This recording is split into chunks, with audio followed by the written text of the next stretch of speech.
The woman they called the float nurse, the one nobody wanted on their unit, the one they scheduled last and dismissed first, was already on her knees beside the collapsed man before the code alarm finished sounding, and she was doing things with her hands that none of them had ever seen outside a field hospital. Nobody moved, not Dr. Calloway, not charge nurse Pemberton, not the 3 residents standing by the medication cart with their coffee cups still raised halfway to their mouths. They just watched her work. That was the part nobody talked about later, when the story was finally told. Not the outcome, not the headlines. The silence of that moment, the way an entire emergency department stopped breathing and watched a woman they had spent 6 weeks treating like furniture save a man's life with nothing but her bare hands and the contents of a crash cart she grabbed without looking. Her name was Lena Kowalski. She was 32 years old. She had a small apartment on the east side of Winnipeg with a broken radiator she kept meaning to fix. She drank her coffee black and ate lunch alone and never raised her voice in handoff meetings, even when the outgoing nurse gave her a chart with 3 missing entries and a medication flag nobody had addressed. They thought they knew what she was. They were wrong about almost everything. Lena had arrived at St. Marguerite General 6 weeks earlier on a Tuesday morning in February, when the parking lot was still dark and the temperature outside was -27 with the wind. She had taken the bus because her car was in the shop. She had carried her lunch in a reusable bag with a broken zipper. She had introduced herself to the unit clerk at the emergency department desk and been pointed toward a locker room without a word of welcome. The float pool, in most hospitals, occupied a kind of social purgatory. You belonged nowhere. You were assigned where the gaps were moved without notice, given the worst patients and the least orientation time, and the clearest message that your presence was tolerated but not valued. Lena had worked float pools for 2 years. She understood the system. She had learned not to take it personally.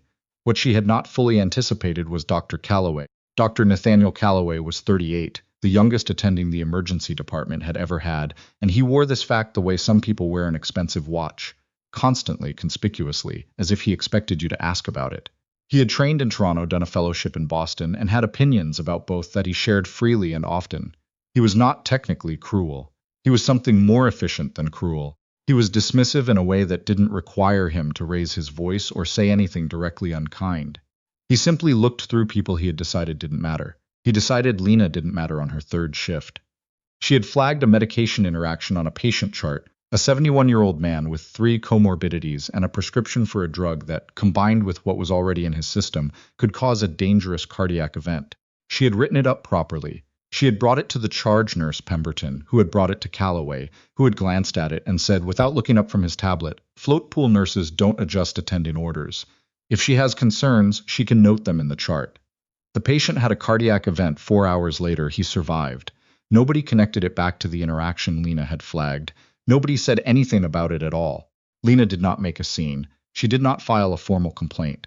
She noted the outcome in her personal record, the one she kept in a small notebook in her locker, and she went back to work. Pemberton watched this and decided Lena was meek. She assigned her the overflow patients, the waiting room triages, the tasks nobody else wanted. She told the other nurses, not unkindly, that the float nurse was fine, but don't expect her to take initiative. She said this without knowing what initiative Lena had taken or what she was capable of. The other nurses took their cue from Pemberton, not from malice, mostly. Hospitals run on hierarchy and social shorthand, and when the senior charge nurse signals that someone is background noise, people believe it. There was Trottier, the senior nurse, who had worked the department for 11 years and had no time for anyone she hadn't personally vetted. There was Gaines, who was friendly to everyone, but kept a careful internal ranking of who mattered and treated Lena accordingly, warmly and at a distance. There was Poirier, who was young and still learning what kind of person he wanted to be at work, and who followed Trottier's lead because it felt safer than forming his own opinion. Lena noticed all of this. She filed it away. She came in every shift, took her assignments without complaint, and did her job with a precision that nobody was paying close enough attention to appreciate. She had learned patience in places where impatience got people killed. She had learned specifically in the Kandahar River Valley, in a Roll 2 medical facility with canvas walls and a generator that cut out 3 times in 1 month, where she had worked as a medical officer's assistant, and then after the MO was evacuated with a traumatic brain injury, as the closest thing the forward operating base had to a trauma lead for 11 days. She had been 25. She had done things at 25 that she did not talk about at 32. She had come back, not everyone did. She had come back and enrolled in a nursing program and told exactly 2 people about her service, both of whom had responded with a kind of reverent discomfort that she found more exhausting than ignorance. So she stopped telling people.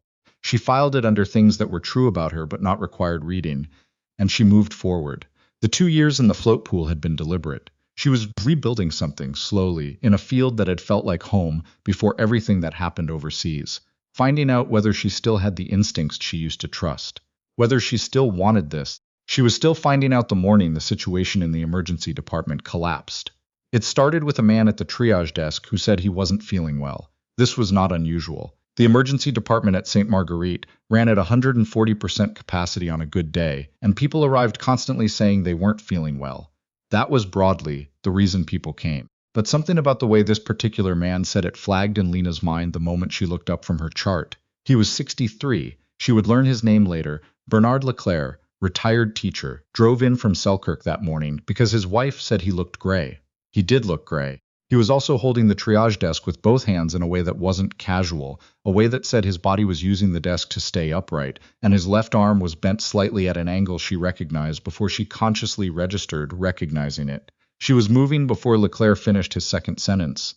"I need you to sit down," she said, and her voice came out the way it used to in the field. Not loud, not sharp, but structured in a way that left no room for argument. Leclerc sat. She was already reaching for the call button and scanning for the nearest available cart. She got a BP cuff on him in under 40 seconds. His pressure was 88/50. "I need a physician at triage," she said it into the intercom. Then she said it again because nobody moved immediately. Then she got an IV started herself because Leclerc's color was changing in a way she did not like, and waiting for someone to bring supplies was a calculation she had already run and rejected. Trottier appeared in the doorway. "What are you doing? You're not authorized to." "He's in cardiogenic shock," Lena said. Not an argument, a fact. "I need a physician, and I need them now." The word shock changed the room. It was Gaines who ran for Callaway, which cost them approximately 90 seconds. Lena spent those 90 seconds doing the work, running the assessment, talking to Leclerc in a calm voice that was part professional, and part the specific kind of human steadiness she had learned in places where panic spread faster than infection and cost more lives. She had her hands on him. She knew exactly what was happening. Callaway arrived at a pace that was not quite running, which told her he had taken the word shock seriously, even if he arrived looking like he hadn't. He looked at the chart she had started. He looked at Leclerc. He looked at Lena. "What did you give him?" "Nothing yet. I was waiting for an order. His pressure is dropping."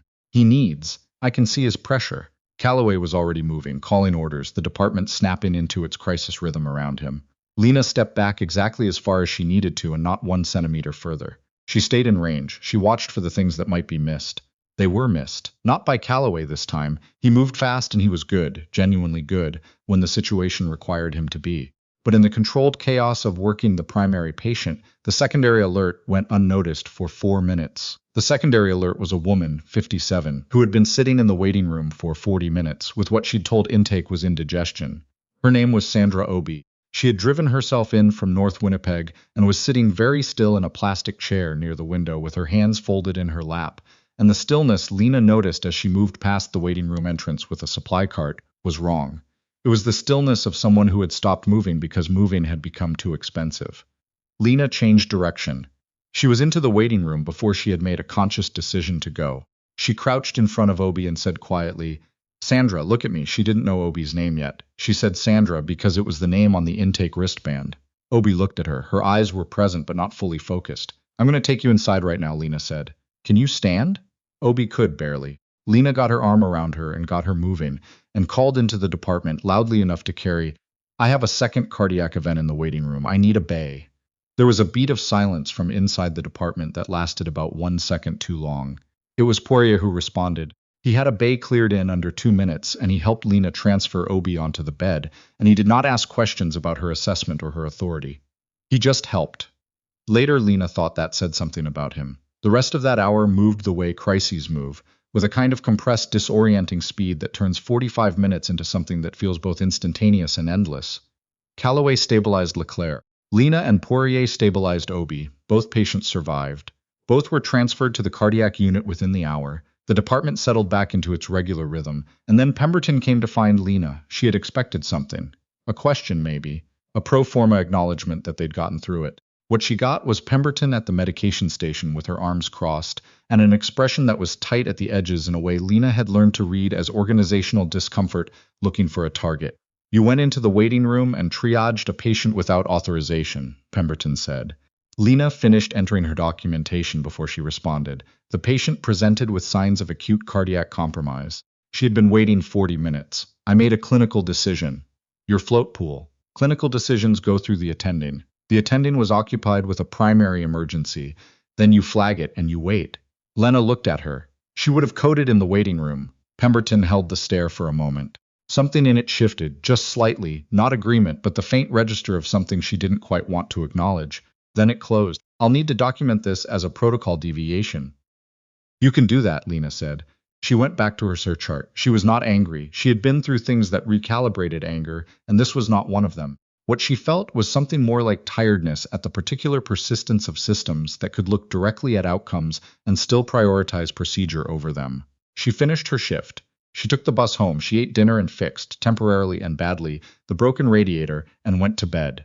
She did not know that Sandra Obi's daughter had been in the waiting room. She did not know that the daughter, a woman in her early 30s named Celeste, had watched everything happen from the corner of the room, had watched Lena change direction and cross to her mother with a certainty that cut through the chaos, had watched her mother helped out of that chair and into care, and had decided to find out who the nurse with the quiet voice was.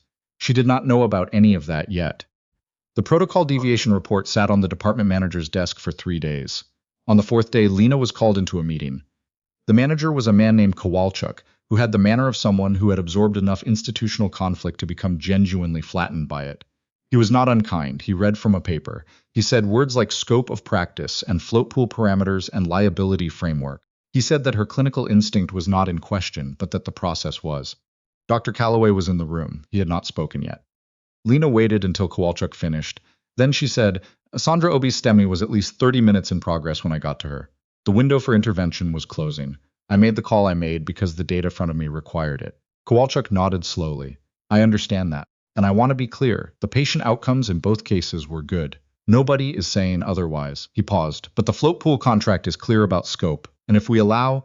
She served, Calloway said. Everyone looked at him. He was not looking at Lena. He was looking at the table, and his jaw was doing something complicated. Kowalczyk, she served. Did you know that? Kowalczyk looked at Lena. Lena said nothing. I looked at her file last night, Calloway said. After I finished my notes, she was a medical technician with the Canadian Forces for 6 years. She completed 3 tours. She received a commendation for her actions during a mass casualty event in 2018. He finally looked up. I didn't know that. I'd like to say I would have treated the situation differently if I had, but I don't know if that's true, and I think not knowing that is worth something. The room was quiet. She shouldn't have had to be a veteran for us to listen to her, Calloway said. That's the point I'm making. I'm not making it well, but that's the point. Kowalczyk took a long breath. He set the paper down. The deviation report was filed. The notation in the file said clinical judgment exercised in emergency context, patient outcomes positive, protocol reviewed with nurse. It was the quietest possible form of acknowledgement that what she had done had been correct. It was not an apology, but it was something. Celeste Obi found Lena on a Thursday. She came to the emergency department not as a patient, but as a visitor. And she asked for the float nurse, which was not how people usually asked.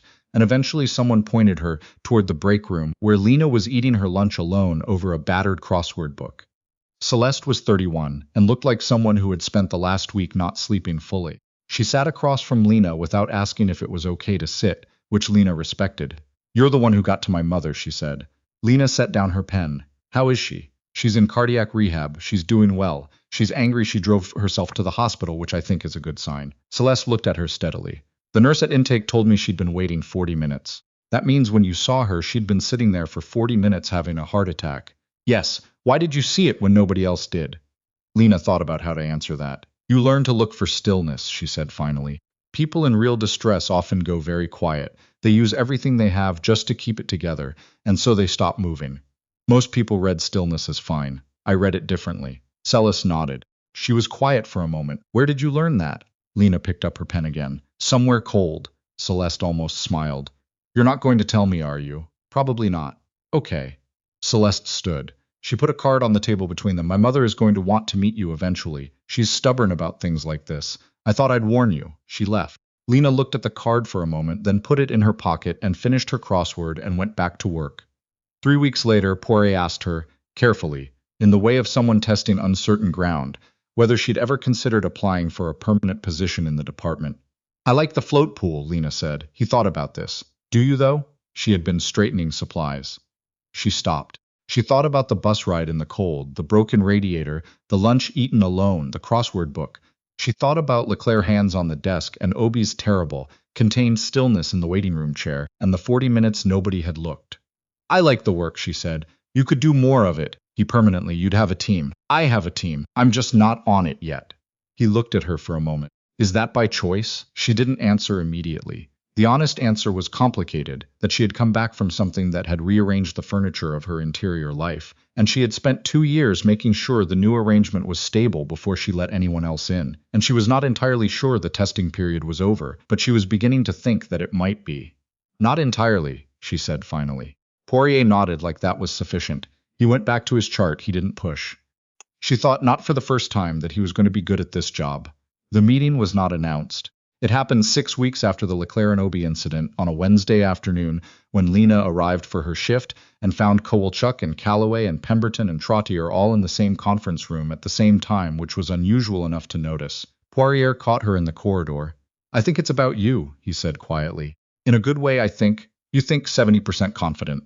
That's not that confident, I know. She went in. They offered her a coffee, which nobody had done before. She took it. Kowalczyk explained that the department was opening a permanent senior float coordinator position, a new role, designed to manage clinical coverage across units while maintaining direct patient care responsibilities. The salary was different. The title was different. The scope was different. We'd want you to stay in the department primarily, Calloway said. He was looking at her directly, which he hadn't done much before the meeting in his office 3 weeks ago. But the float coordinator role means you'd also have clinical authority to make the kinds of calls you made in February. On record, correctly. Trottier said nothing. Her expression was the careful neutral of someone updating an assessment. Pemberton said, I should have listened better. That's all I want to say about it. Lena held her coffee cup with both hands. She looked around the room. She thought about Kandahar. She thought about the generator cutting out, and the 11 days, and the decisions she had made alone in the dark that she had never entirely forgiven herself, for even though every outcome she could have controlled had gone right. She thought about what it meant to be in a place that had needed her before it knew it did. I'd want to review the protocol language around float nurse clinical authority, she said. The scope as it's currently written has gaps that created the situation in February. I'd want those addressed in writing before I sign anything. Kowalczyk blinked. Yes, that's reasonable. And I want Poirier on my shift rotation if he agrees to it. Calloway looked mildly surprised. Poirier's a second year. He cleared a bay in under 2 minutes and didn't ask me to explain myself. He's going to be good. I'd like to help him get there. There was a pause around the table that was not uncomfortable, exactly. More like the particular silence of people adjusting their picture of someone to include information that had been present but unexamined. All right, Kowalczyk said.